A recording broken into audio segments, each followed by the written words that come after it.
The Guild is Maximum Lawyers' community of legal entrepreneurs who are taking their businesses and lives to the next level. As a Guild member, you'll build relationships, be held accountable, and learn strategies specifically designed to get you unstuck and accelerate your plan for growth. Members are also granted exclusive access to masterminds hosted around the country. Our next event is coming up, and we're heading to Scottsdale, Arizona. There's something truly magical about the power of these in-person connections where real-time breakthroughs happen. Picture this. You're surrounded by like-minded law firm owners tackling your business and mindset challenges together. The energy is electric, the insights are transformative, and the results are game-changing. Investing in yourself is the best decision you'll ever make. The knowledge, strategies, and breakthroughs you'll gain are priceless assets that will supercharge your practice and propel you forward. Join the Guild and secure your ticket to Scottsdale at the best possible price by visiting maxlawevents.com. Run your law firm the right way. This is the Maximum Lawyer Podcast. Your hosts, Jim Hacking and Tyson Mutrux. Let's partner up and maximize your firm. Welcome to the show. Welcome back to the Maximum Lawyer Podcast. I'm Jim Hacking. And I'm Tyson Mutrux. I don't know if we have to do the intro for this, but it's the first time doing this. It's kind of a cool idea. Your little brainchild, a little deep dive. I like the idea of it. I'm pretty excited. I think it's going to go really well. So just so everyone knows what we're doing, we're going to go for a full hour.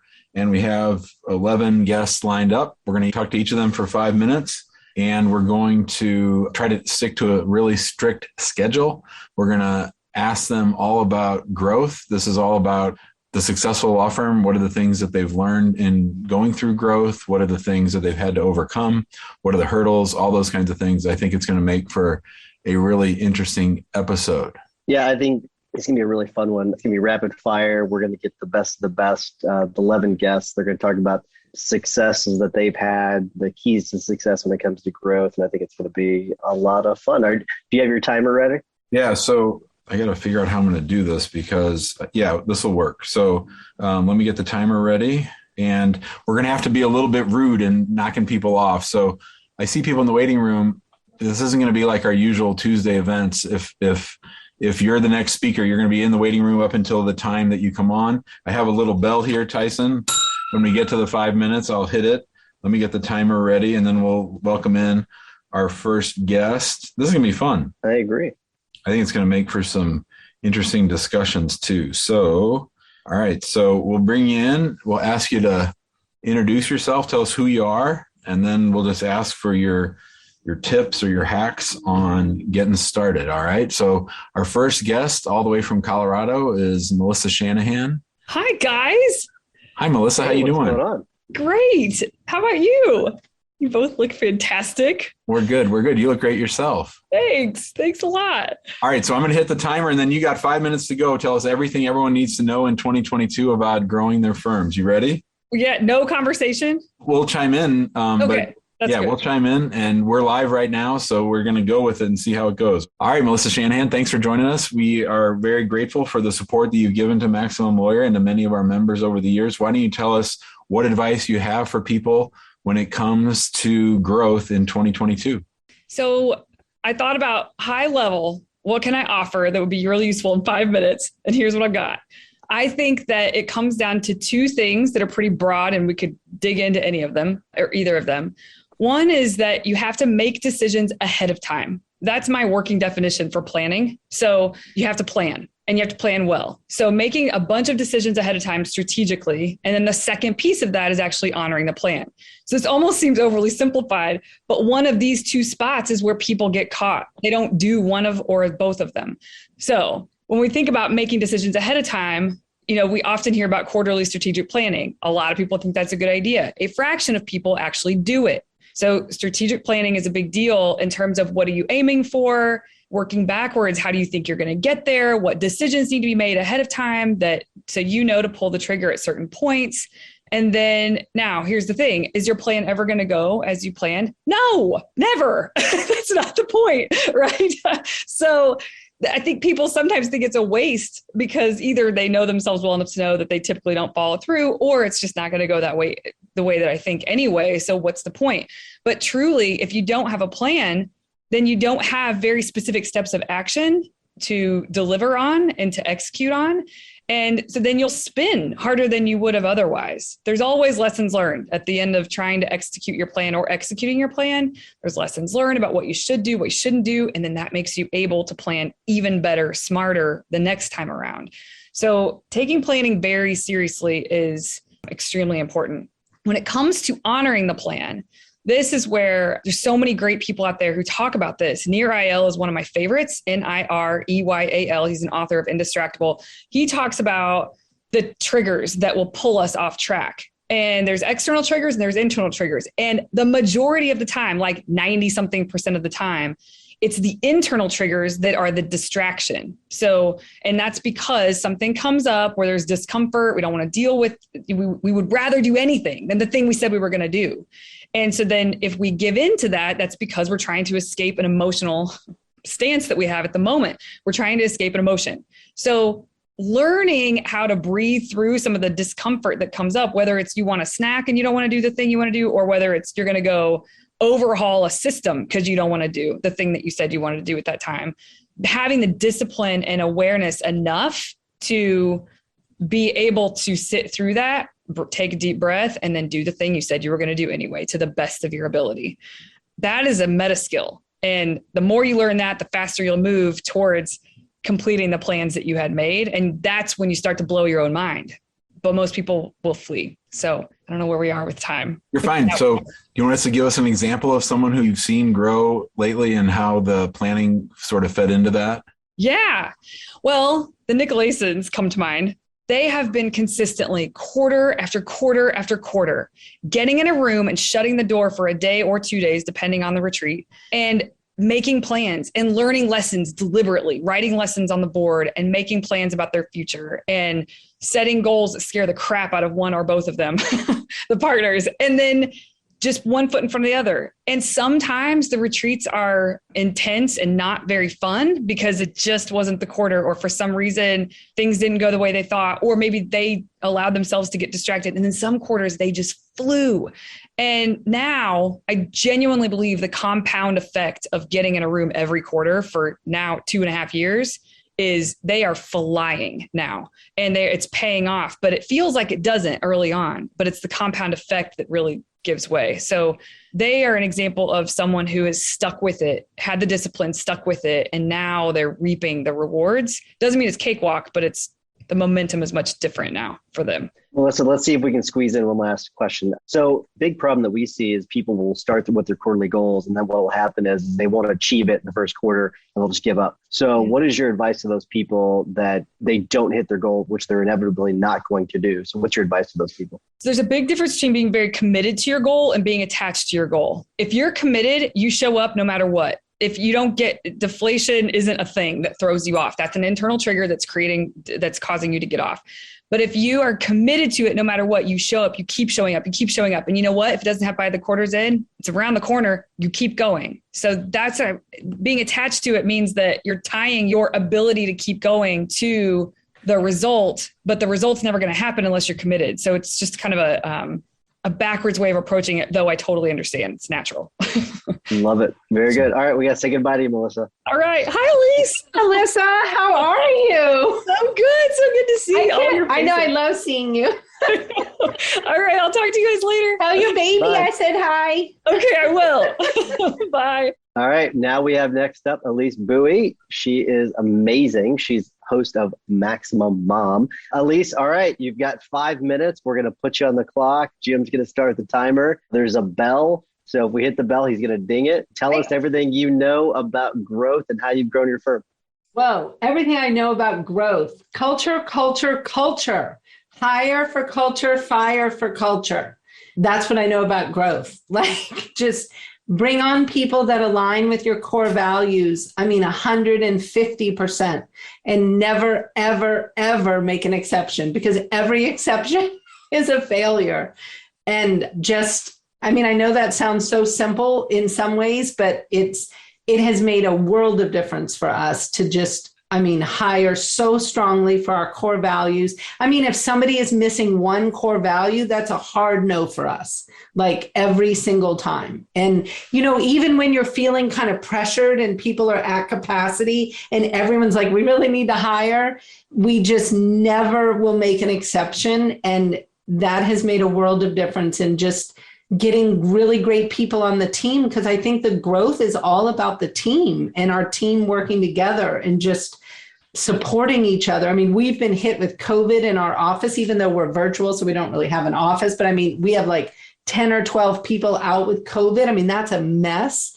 And watching people support each other and come behind each other and pick up work and work on their vacation time. And it's been mind-boggling to watch. So culture. So how do you figure that out, though, Elise? That's not something that you started out with, figuring that out. So how do you figure that out? How do you know what the right culture is? Well, I made a lot of bad hires initially, for sure, and then had to learn to let people go that were a bad fit.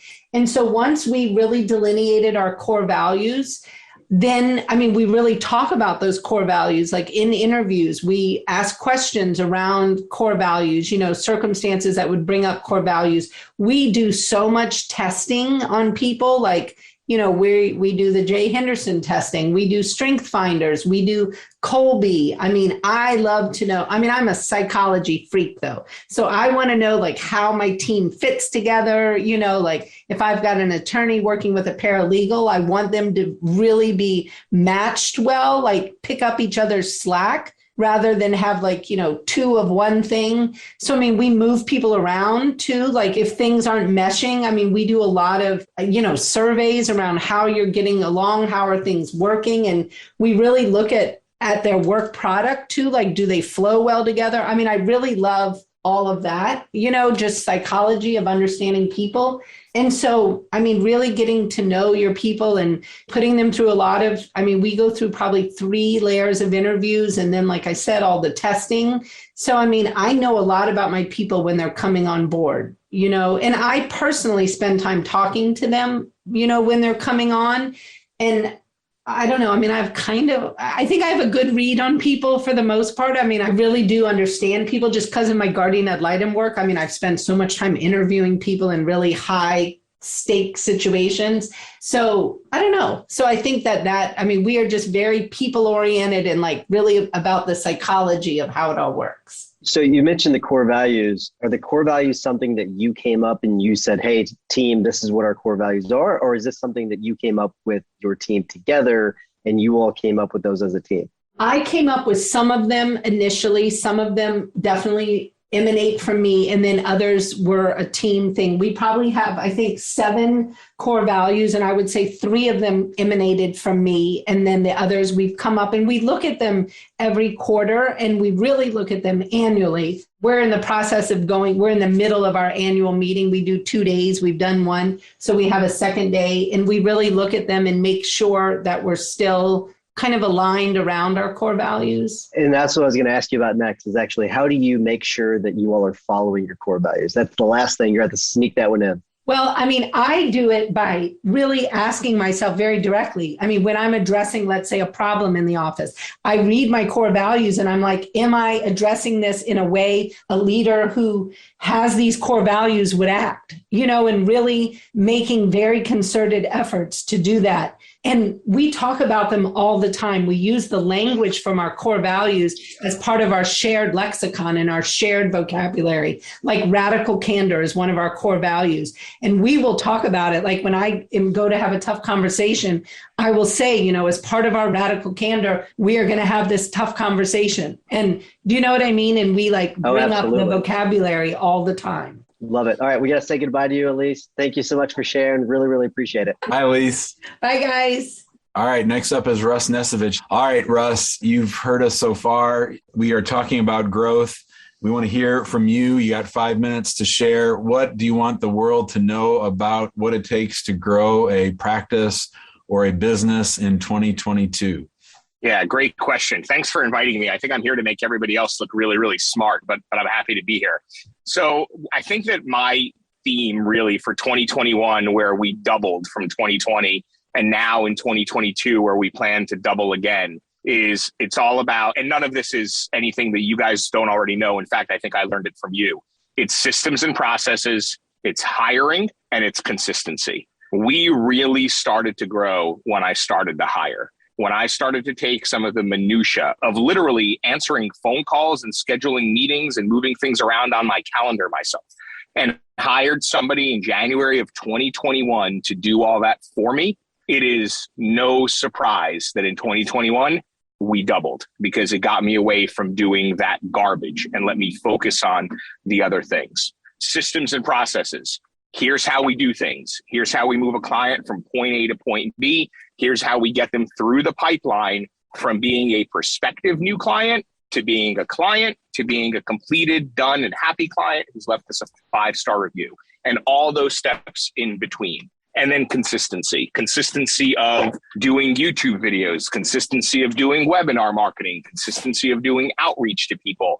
I made a comment that I think some people liked at the last Max Law conference when I said, even when it's not working, it is. Even when these things don't feel like they're working, keep doing them and keep doing them consistently. That consistency pays off. So even when you don't think it's working, and it's all going to come back around to you. Those are my things. What was the hurdle that you had to get over for that first thing that you mentioned about getting rid of the tedious things that you yourself were doing? What was the mindset shift that you had to have in order to make that change? Yeah, I don't know if it was necessarily a mindset shift. I mean, part of it's just giving up control and allowing somebody else into your world to do it. I mean, I started really as a pure solo. And then it's the little things, right? I hired Ruby to answer my phones, and then I didn't have to do it anymore. And then I gave them access to my calendar, and then I didn't have to do it anymore. And then after listening to some really, really smart people in this group, I hired somebody to literally handle my email for me, and then I didn't have to do it anymore. And when I stopped handling my email, that person who was handling my email said, hey, I could probably do this for you too, and I could probably do that for you too. And next thing I knew, she became a 30-hour-a-week COO who's salaried and does so many things beyond just answering the phone. So as I let her into my world and let her expand what she did for me, everything changed.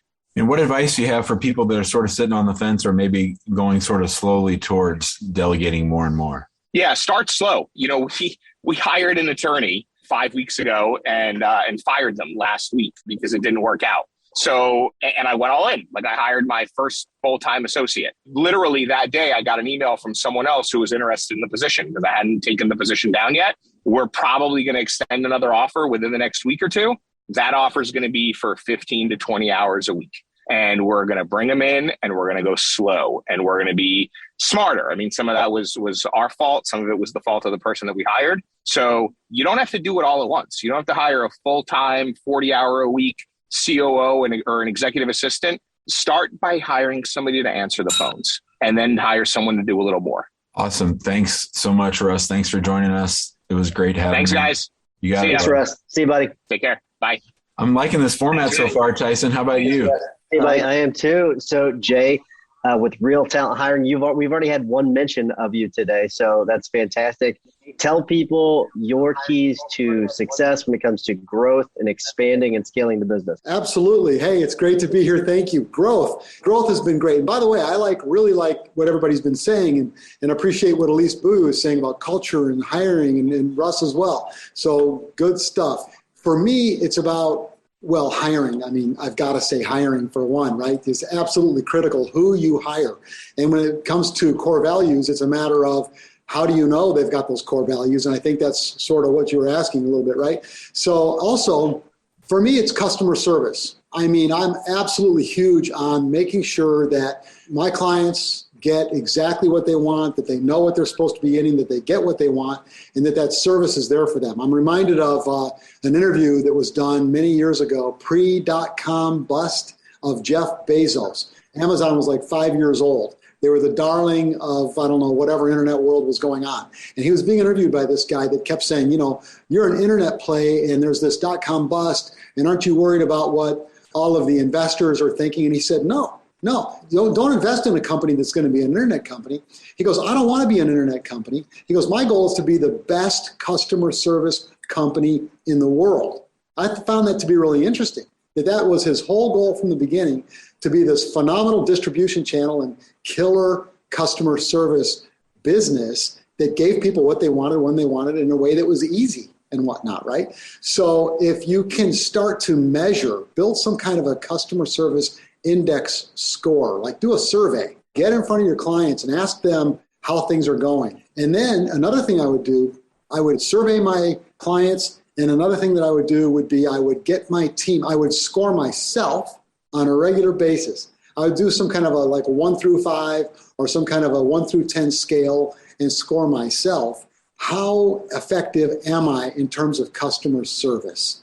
And, if you need to know what some areas, and you all know what to measure yourselves on about that, right? And then I would get my team to start measuring themselves. It's really amazingly powerful if you can get your team to actually score themselves and consistently pay attention to something. It changes it. The change you want will automatically occur. So if you said to your team, for instance, we're going to start measuring how effective we are from a customer service standpoint every evening, at the end of the day, I want you to write down on a scale of 1 to 10 or 1 to 5, whatever you want, how effective were we today with serving our client base, right?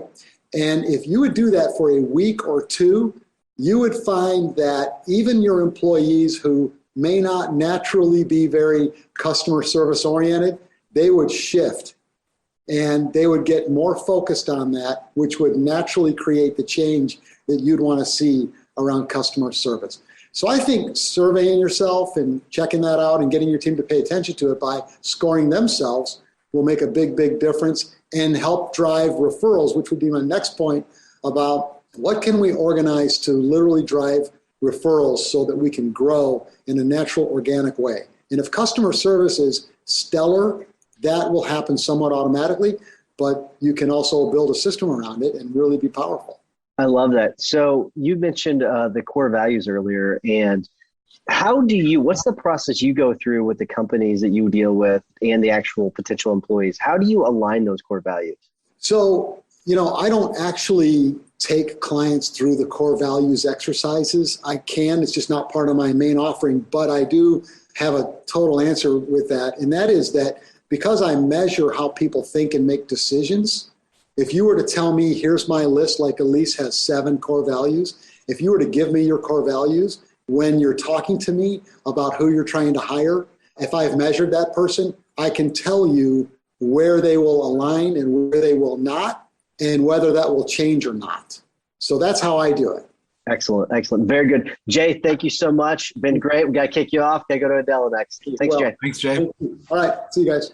All right. Next up is Adela Zepkin. She's the Director of People and Culture at the Hacking Immigration Law LLC. Adela, thanks for joining us. Thanks for having me. Adela, you got 5 minutes to tell everyone about the growth that we've experienced over, say, the last 2 years, the lessons that you've learned, and the advice that you have for everybody listening. Okay, I'll talk really fast. So essentially from the beginning of 2021 to end of 2021/January of 2022, we went from, and I looked it up, from like an average between 11 to 14 employees to a total of 39. And next week I'll have around 40 employees on our kind of payroll. And so with that came a lot of challenges, and I summed it up in essentially like 6 different categories. And I really wanted to focus on all the things that kind of we had to struggle with and or did really well in the transitions. And one of them, and I want to start this one as number 1, is listening to your team, your existing team. Don't forget that they exist, As you grow with a company, all you're worried about is how am I going to fill this position? This position needs to be built out. Who's going to take over this lead? Who's now going to be elevated to the higher role, or who's going to be managing this team? What does it all entail? Do I have the funds necessary to hire this many people, right? That's kind of at your forefront the entire year. But at the same time, you already have an existing team of on average 11 to 14 team members at the beginning of the year, right? And you want to constantly stay in touch with them and communicate with them and have them be heard, right? So listen to your team when they're telling you, hey, I'm having a hard time keeping track of this, or I can't get all my work done, or I can't do this or that. It's either a call for help and additional training, or it's more of a, we need to get our numbers kind of together and have them find additional team members for support. Kind of number 2 that I learned is investing in your leadership team and having them stay on the same page, right? Not everyone is meant to be a manager or in the leadership seat. So making sure that you have the right people is going to be key for your company growth. 3, and I think thanks to, I know COVID is a horrible thing, but with COVID, it gave us a little perspective and time to reset and get our systems in place, kind of in the early, like right as COVID started. We had a lot of kind of wiggle room to build. And we certainly took advantage of that. So that allowed us to kind of perfect and enable our systems with the goal of enabling our team members to utilize their time efficiently, right? So no redrafting cover letters, no redrafting emails, etc. And then we also have the mindset of right person, right seat. So just because you're the right person does not necessarily mean you're in the correct seat. So sometimes shuffling around team members will let them kind of skyrocket in a position they didn't even think they wanted. And or sometimes it kind of backfires and you move them in a seat that they weren't necessarily in the right seat. So shuffling your existing team and making sure that you're utilizing their key skills is going to be a big one for us. Another thing that I've always kind of struggled with is number 5, and that is filling the position before the seat is even built out or established. Now, we're always waiting for like, oh, we need additional support for X, Y, and Z task. And that could be a part-time role, that could be a full-time role, but let me build it out. Let me build out the systems. Let me come up with a manual. Let me do this. And by the time you do all that, time has passed and your team is already still drowning, right? So making sure that if you need someone or additional support, hire that if you have the necessary funds and build out that seat while that person is training, right? Help them create that perfect seat, right? Because sometimes you don't necessarily think about the things that that person is going to be doing, hence in the job description. If that seat is not necessarily built out, you want to add and other tasks and duties, right?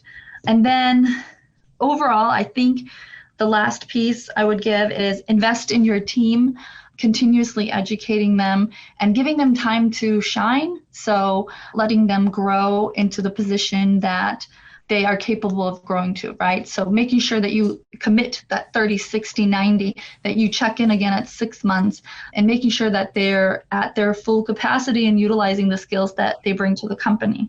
That's all I got. Right on time. What a great job, Adele. Yeah. That was awesome. You nailed it. Thanks so much. Nice job, Adela. See ya. No problem. Bye, The Guild is an insanely productive community of lawyer entrepreneurs with a growth mindset who share their collective genius and hold each other accountable to take their careers and businesses to the next level.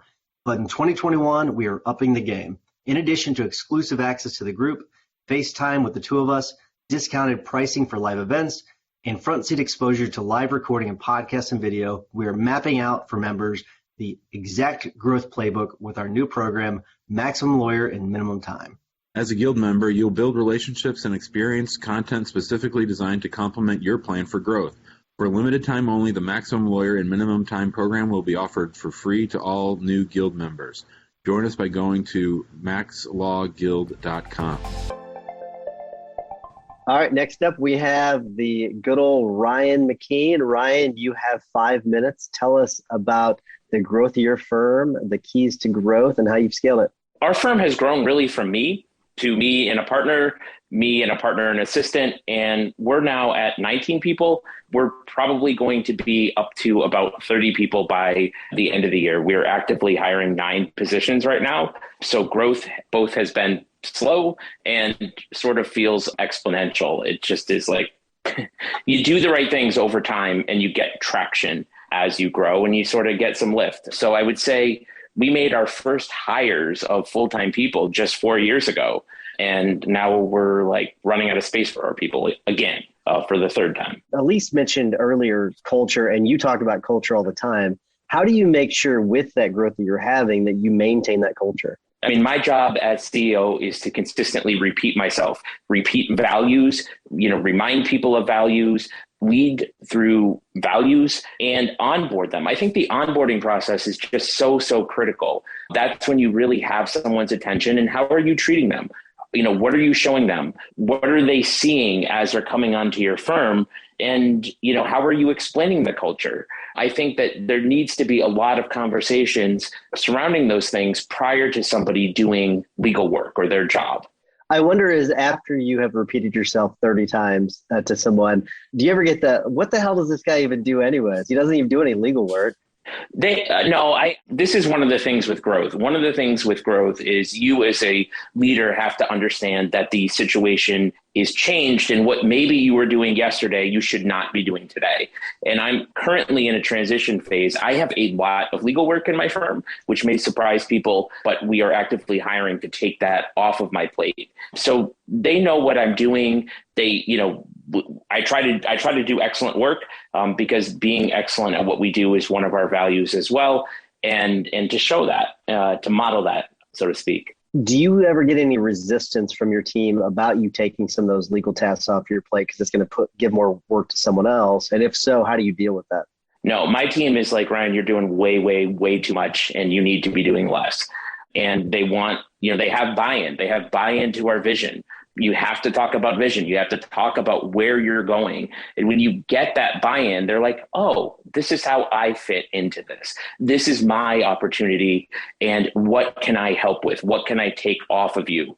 And be clear about those things, clear about the things that you are doing, that you will not be doing, and things that you should be doing. So tell us about the decision process, because this might put us at time. Tell us about the decision process that you had to go through when it comes to figuring out what things you've got to let go and what things you need to be doing as CEO. And I think as CEO, you have to be focused on the future. You have to be focused on the growth of the firm, and you have to let go of almost all things that are not those things, right? So operational things, legal, technical things, onboarding, finance, those are the things that you have to let go of. And you have to have people who come in and fill all of those roles so you can effectively grow and lead the firm. Love it. Excellent. Ryan, thank you so much. You're a rock star. Really appreciate it. Yeah, so it looks like our next guest isn't even in the waiting room yet, so we could go another question with Ryan. I have a question for Ryan. I mean, I know, Ryan, that you've really been burning the candle at both ends. Talk to us about what your thoughts are. If the visionary or the leader is getting burned out, how does that actually affect growth? It's terrible for growth, I think, because there are things that I should be getting to that are going to move us so much further ahead that I'm unable to get to because I have these other things that I have to do. So I'm doing a lot of non-priority tasks, and in a way I am sabotaging my growth. And I mean, I saw you had Jay Henderson on earlier. We paid him. We had our whole leadership team analyzed a whole lot. And part of it is finding out who you are as a leader. I think that is an incredibly important process. And one of the things that he found for me was I have a fear of success and no fear of failure. So I, through my actions, can sabotage my own success. And there's Billy Tarasio. Hi, friends. Hey, Billy. Thanks, Ryan. So good to see you. Awesome. All right. Thank you, Ryan. We'll see you, Ryan. All right. Next up is Billy Tarasio. She has built a family law empire, My Modern Law, in Arizona. Billy, welcome. Please share with us all the advice you have for the next 5 minutes on what our listeners need to know about growing their law firms. 5 minutes, huh? 5 minutes. That's it. All right. So I was talking to my friend today who owns a nurse practitioner's office, a naturopathic office, and she and I opened our businesses about the same time. And she was like, I'm overwhelmed. Things are not going well. Like, does that ever happen to you? Because everything was fine at the moment. I'm like, all the time. So all the time. It's just a matter of solving the crisis so that the next crisis is not the same, just different crises. And I think intervening early and often and having honest conversations about what's working and not working is the key to growth, is one of the keys to the growth. I think data is critically important to help us to make decisions and to know if we're on track or off track. And then hiring and having great people and then spending time with them and managing them. In my opinion, those have all been really important to modern law's growth. Well, let's talk about data, because that's something that we haven't really covered yet so far on the show. Talk to us about data as far as sort of assessing where you currently are at and then forecasting for the future. Yeah, I'm glad we're talking about that. So data, I want data on every key component of my business. So what you're asking about, like forecasting, is really like financial data. And so I think every firm should have a financial business model. Now, a lot of lawyers that I have met have resisted this. They don't want to know about finances. They don't want to talk about finances. But I think this is kind of like your own individual finances. Like if you are not comfortable budgeting and figuring out how much money is coming in and how much money is going out and what do I value and what do I want to spend my money on, I don't think it's going to work. So I would really encourage lawyers to dive in. I follow something that is sort of like the profit first model, where 10% of our gross income I put into a taxes account, 10% of our gross income I put into a savings or profits account. 50% of my total I'd like to go to employee costs, staff costs, and that leaves 30%. And I divide that 30% into 15% for sales and marketing. That includes the salespeople and all the marketing costs and lead gen, and 15% for facilities, new offices, tech, materials, all that jazz. So that's my aspirational model. And then how do I forecast what my revenue is going to be? I'm really glad you asked that. So previously I had set a goal like 5 or 6 years ago, we're going to grow 20% a year. And that was a fine goal, but really not. It was never exactly 20%. It was always more. And this year, when I looked at our 20% goal and I was looking at our goal for where I thought we were going to end 2021, it wasn't enough. So I looked at it different ways. I looked at, okay, well, what if I take all my employee costs, all my payroll costs, then I double it? Because if I know that's 50%, then I should be able to say my revenue needs to be at least 50% of my current payroll costs, because we'd really ramped up. The other thing I did was I looked at all my team and I figured out what's their capacity, what's their individual capacity, and what's about 80% of that. Both of those numbers were about the same projected revenue. So I know in a minimum, that's going to be my projected revenue. And that was a better, more data-based decision than just saying 20% growth on last year. What are some mistakes that you see law firm owners make when they're thinking about growth? It's the things working together. It's do I have enough clients and am I spending enough time and attention on getting clients? Do I have the people that I need to do the work and do it well? Do I have quality control on that? And then do I have the finances to support all of those things? So only if all three pieces work together and all of them work well, if one of those things is off, you get a hiccup and you make a mistake. Do you think lawyers more often grow too slowly, hire too slowly, or that they hire too quickly? If you're looking to grow, if growth is the goal, then they're hiring too slow and they're hiring wrong. Awesome, Billy. Thanks so much. That was great having you with us. Absolutely. Have a good day. I will see you. Bye. All right. We've heard from lots of different law firm owners. Next up is our friend Joey Vitale. And I remember when Joey was sort of hanging his shingle, and he's experienced monumental growth and transformation within his practice. Joey, I want you to give everyone your tips for growth, but I would love it if you led off by talking a little bit just about your own law firm's growth. Well, I'm honored just to be here, Jim. I've been tuning in to all of the chats. Everyone's been doing great. I'm excited to catch the replay once this is all done. But yeah, I have, the fondest memory of having lunch with you and Tyson and me giving you what now I look back and kind of like a pathetic vision for what I thought of for my firm. But you guys were nothing but supportive and helpful and asking really great questions. It's been a really fun, wild ride these past few years of starting off as more of like a law firm for what I lovingly say was meant for grandmas on Etsy, to now becoming really a powerhouse trademark specific law firm. And last year was definitely a growth year, but honestly, I focused less on the numbers and more of other types of wins.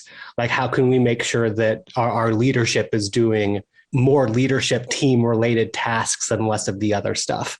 I went from doing all of the sales calls at the beginning of the year to now doing 0 of the sales calls, which has just been such a game changer in terms of my time. And honestly, our process is being followed more since I'm no longer the one in the seat there. And it's crazy once you do the work that you, Jim, and Tyson talk about, being able to really start to see the time freedom of being a maximum lawyer. And now I'm probably practicing law for less than an hour a week. Wow. That's insane. From answering the phone. So what did it take to get there, Joe? What did you have to do? What mindset had to change? I think one of the biggest mindset shifts for me was thinking about growth in terms of dials and not switches.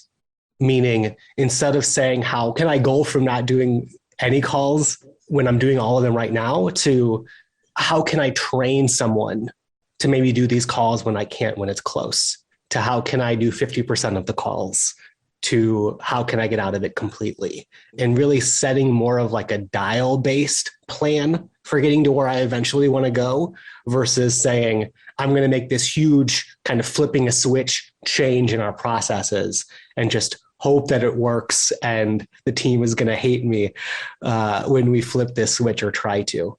I love that. And one of the things that we haven't really talked about a lot today when it comes to growth is automation. And I know that you and your processes are pretty automated. Talk to us a little bit how automation can help with growth. Oh man, it's such a game changer in ways that now I just honestly take for granted. I mean, we do everything that we can to make sure that we're automated with a human touch. But I mean, Jim, you're a really high volume law firm. I know you know this too, that it really does just help with efficiency when you look at all of the things that can be done in an automated way and automate it. Because one thing that I've had to learn the hard way is, yes, clients want to be taken care of. They want to be wowed. But at the end of the day, they just want it to be easy. And if automation can help you make it easy first, do that, and then make it a better and more fun experience. All right, we got 1 minute left, Joey. My question for you is, how did you transition from the grandmas on Etsy to what you called the trademark powerhouse? I mean, you've done 6 trademarks for me. I've referred you every trademark person I know for the last couple of years. What has that transition been like for you? Well, I'm actually going to share a Jim-ism. And ever since you and I talked about this, I haven't been able to get it out of my head. You and I had a really great back and forth about a month ago on how you've been growing your Facebook group. And if I can say it really concisely, it's this. There's really 2 kinds of marketing. There's marketing that actually creates leads for your business and marketing that is really just more visibility. And everything changed for our firm when we decided to prioritize lead generation marketing. And to the point of your and I discussion, it's great to have high visibility marketing, to have a free Facebook group, to be putting out YouTube videos with no calls to action that just get your name out, that to have a great website. That's all great. But if you're doing that at the cost of not having really good funnels in place, of putting out marketing that's going to get the calls ringing, to get the phone ringing, then you're really missing out on an opportunity to have the marketing serve the sales department in your firm. Awesome. Thank you, Joey. Thanks, you guys. See you soon. All right. Next up, Chris Nicolaisan. Chris, how are you, my friend? Welcome. Good. How are you? Great. So you got 5 minutes. I don't know if you've been listening. I know you've been in the waiting room, but let us know. By the way, great backdrop for your video today. Thanks. Might be the best one of the day. Tell us about what you want our listeners to know when it comes to growth as we head into 2022. Yeah. So as you head into 2022, the thing for me, thinking back, we're going to hit our 5-year mark here next month. And when we started, we were a multi-practice firm. So we were family law, estate planning, and PI. We had 3 PI cases when we started. I did family law I think I had about 25 to 30 cases. So that was really like the baseline. And today we are a full PI firm, no domestic, and I don't have a caseload. So I think the thing for that as you go forward is if you're in a spot that you don't like, be okay shifting. But the way I got there, though, was by surrounding myself with people who are a lot smarter than I am, who have already gone through those mistakes. And so if you're going to surround yourself with those people, I think you learn from them, but you also steal from them too. So take whatever they have, whatever that, and try it out. And if it works for them, maybe it'll work for you. It may not always be the right fit, but I think that that's kind of been our process so far. Well, and talk about that, about being willing to be flexible. I think so many people just rigidly declare, I'm going to be this kind of lawyer, or this is the way I want my practice to be. Talk to me about how important it is, if it is, to be able to be flexible and willing to change. I think it's massively important, Jim. I've got both a daughter. So I have a daughter in law school. I've got a wife who's getting ready to go to law school. And I think, I remember talking to people in law school saying, I know exactly what I'm going to do, what kind of lawyer I'm going to be, things like that, right? And I mean, I know you were a maritime lawyer at one point. We all have these ideas, but then sometimes the idea doesn't match up to that thing, to the reality. And so you've got to be able to shift, because I've known too many lawyers that have just said, well, I guess the law is just not for me. But I feel like the law is this really broad swath of, that can cover a really broad area. And also even the maximum lawyer piece of it, I own a law firm, but I don't practice with clients necessarily day in and day out. So I do think it's that ability. If you're stuck, be okay taking that one step to try to get yourself unstuck. I think it's well worth your own sanity. Has there been a point, or have there been points in your growth where you just sort of paused for a minute, looked around and said, man, I can't believe this is where we're at? Not for myself as much because of the way, so similar, I heard Ryan talking earlier about the future thinker thing, and I've taken Jay's assessment. That's me. But I know from my partner it has been. We were just talking recently about when we first started, he opened up and he said, there were moments where I just go home and cry because I didn't think we were going to make it. And he had other feelers out there. I may burn the ships, burn the bridges. This is the thing, and we're just going to do it. And as long as I've got any control in it, it's going to be awesome. And we're just going to keep pushing. Chris, one thing I know about you and your firm is that you are not afraid. And in fact, Melissa Shanahan talked about this at the top of the show, that you guys are not afraid to have hard conversations and to make tough decisions. Talk to me about that, as far as how that can be an entree or it could be a stumbling block if you refuse to do those kinds of conversations. Yeah, I mean, and we've used her to help us have those at times. But Jim, I think they're needed. If you know that you need to have a hard conversation with someone, I mean, I've heard you talk about your staff recently, things like that, but just anybody, you've got to take time to sit down and do it. Stop kicking the can down the road, because if we hadn't had those conversations, Jake and I, as partners, I mean, we both know what those conversations were, but we both know we're better now, because these are the things that make us not only business owners, but they make us adults. I mean, I think as kids, we can run away from those things and ghost people and do that stuff. But I think now, if you're going to own a business with somebody or have employees, you've got to take the time as adults to sit down and do it. For us, one of our core values is to be open and honest. So if we don't do that, and if we're not open and honest with people, then we're going against our own core values, and that needs to be a check too. But I think they can be well worth being had. Awesome. Thank you, Chris. Thanks for being on the show. We'll see you, brother. Alex. All right. Yep. Bye. And we're going to end, last but not least, with our good friend, Alexis Austin. We're staying in Colorado. Alexis, thanks for joining us. Wow, no pressure. Thanks for having me. What do our listeners need to know as we close out the show? I know you've been listening the whole time. What are some things that we haven't talked about, or points that you wish to make about how people need to be thinking when it comes to growth? Well, I think it's a good time to bring this up, because what I was thinking kind of encompasses what we've heard already. But there are two main things that I really attribute our growth to. At Wright Law Group, we've had, I think, 100% on average growth every single year so far, which is fantastic. But the two things that I really attribute our growth to is, number one, the idea that there's no new thing under the sun. Like Chris was saying a few minutes ago, you have expertise that you can rely on from other people. There's no reason to reinvent the wheel. You need to always be learning and seeing what other people are doing, because it's not as difficult as you think to at least get inspired. So for me personally, every day I'm doing between 30 minutes to an hour of personal development in some form or fashion, making sure I'm learning what other firms are doing, listening to podcasts. I've listened to every single Maximum Lawyer podcast in existence, and just really embodying that idea of constantly learning. But then with that idea of no new thing under the sun, you also have to have a plan for where you're going, because as the cliche goes, you can't get anywhere if you don't know where you're going.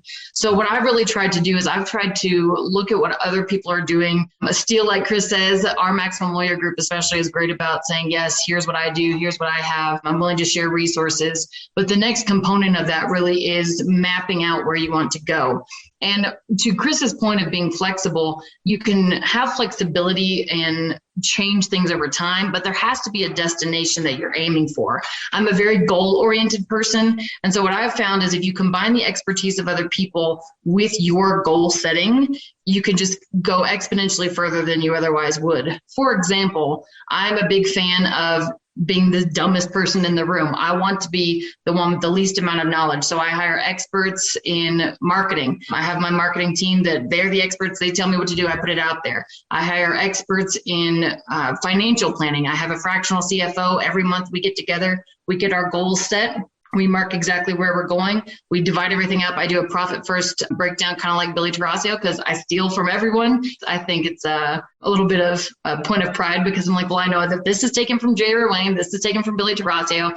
And then what you do is you build all of this out together, and you understand that your goal is going to be different than everyone else's. So you set these goals and you have that flexibility, but you also have to know what it is that you're doing and why. So bringing all of that together with the core values that Elise was talking about earlier, you have to be true to who you are as a person first, and then build your firm around what you're wanting. So for me personally, my goal is not to be the richest lawyer in Colorado Springs. My goal is not to drive a fancy car. As long as my car has four-wheel drive and go in the snow, I'm good. But what I pride myself on is I want my team to be honest. I want our team to be known for being very ethical, responsible criminal defense lawyers, which is a little bit of an unusual thing in the criminal defense world. And that's what our team is built around, is the goals that we have for the company is kind of my personal goals and what I view personally as what we should be aiming towards, but then in bringing in everything that I've learned from other expertise and other people, automation experts too, when we're going through all of that, building all of these different expertise together to make sure that the expertise of other people are funneled in a way and channeled in a way that you can reach your individual goal. I love that. Last question of the day. What has surprised you most about the growth that your firm has undergone? The fact that it's growing.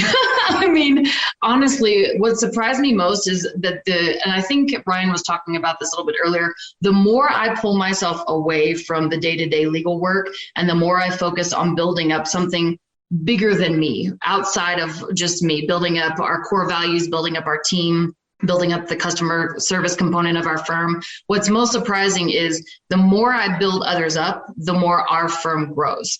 And it sounds somewhat cliched, but truly, if you have a goal that you're going for and you know that your goal is focusing on doing things, we're cheesy here, we say the right way because we're the right law group, but if you're doing it for the right reasons and you have that goal in mind and you have that growth path, what's shocking is how quickly you can get there. I would have never guessed that our firm would be where we are, competing at the level we are with other firms in town, even last year. We're just being able to get all of the expertise of other people together and funnel it towards our goal. It's shocking how well it works. It's a little bit woo-woo, but. No, that's awesome, Alexis. Thanks so much for being with us. Thank you. All right. Well, that'll do it for this episode of the Maximum Lawyer Podcast. We thank each of our guests, Melissa Shanahan, Elise Bowie, Russ Nesovich, Jay Henderson, Adela Zupkin, Ryan McKean, Billy Tarasio, Joey Vitale, Chris Nicolaisen, and Alexis Austin. What a great show. We hope you like this. If you did, make sure that you leave us a comment. Let us know what you think.